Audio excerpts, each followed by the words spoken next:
Ce sondage, comme on l'a inscrit, s'inscrit dans une démarche de recherche et dans la continuité des manifestations que l'OGAJI a organisées sur la question statutaire.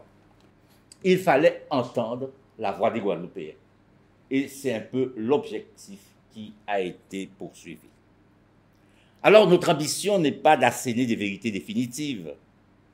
En utilisant cet outil, comme le font tous les chercheurs en sciences politiques et tous les observateurs de la vie politique, le CAGI a souhaité porter sa contribution à un débat qui est avant tout un débat de société.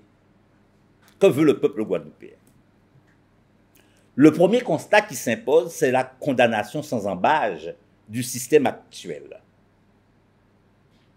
Le système des deux collectivités sur le même territoire paraît désuète au vu des réponses obtenues. Quand 59% des personnes interrogées estiment qu'il faut opter pour une nouvelle collectivité qui remplacerait la région et le département, c'est une tendance lourde concernant toutes les classes d'âge. En tête et avec une confortable avance, l'urbanisme, 65%, pour adapter l'habitat et les constructions aux réalités du territoire guadeloupéen et préserver les terres agricoles. Cela a été expressément indiqué dans la question qui a été fournie.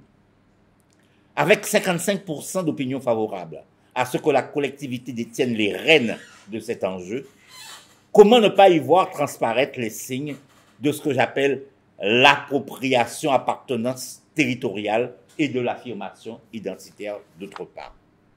Le résultat est sans appel. 70% des personnes interrogées sont favorables à ces statuts fiscaux et douaniers. Cela traduit une volonté de modifier la logique de l'économie de comptoir qui régit les collectivités d'outre-mer. Et si la société civile, à partir de ces réponses, se prenait à rebattre les cartes?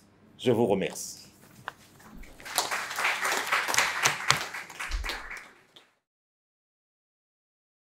Alors, l'objectif du sondage, c'était précisément de connaître un peu l'opinion de la Guadeloupe, des Guadeloupéens d'une manière générale, avec toutes les réserves que l'on peut émettre sur le résultat d'un sondage, mais connaître cette opinion sur l'évolution possible. Et ce qui ressort très clairement, en tous les cas, du sondage, c'est qu'aujourd'hui, à 59%, les Guadeloupéens opteraient pour une collectivité unique qui, bien évidemment, assurerait la fusion du département et de la région. Avec aussi, il faut le dire, une réduction du nombre d'élus. La tendance serait pour réduire au maximum, c'est-à-dire qu'il y ait une assemblée de 43 élus, et avec des compétences particulières, notamment dans le domaine de l'urbanisme, dans le domaine de l'environnement, qui sont des questions assez importantes, qui sont privilégiées par les personnes qui ont été sondées.